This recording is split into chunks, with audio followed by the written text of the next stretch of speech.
शेळके मळ्यातील खटके गल्लीतील सर्व नागरिकांना नम्र आव्हान आहे।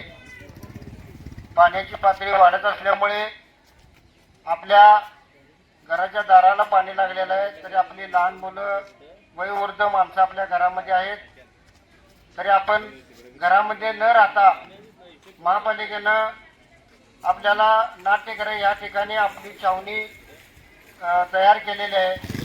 तरी आपण आपल्याला नेण्यासाठी या ठिकाणी महापालिकेचा डंपर या ठिकाणी उपलब्ध आहे, कर्मचारी आहेत। तुम्ही पाण्यात न राहता आपण ताबडतोब बाहेर पडावं आणि आपल्या महत्त्वाच्या मौल्यवान वस्तू आणि महत्त्वाची कागदपत्र संघ घ्यावे, जेणेकरून आपल्याला पुढच्या वेळेला काही अडचण येणार नाही। आणि प्रशासनाला सहकार्य करा। धन्यवाद।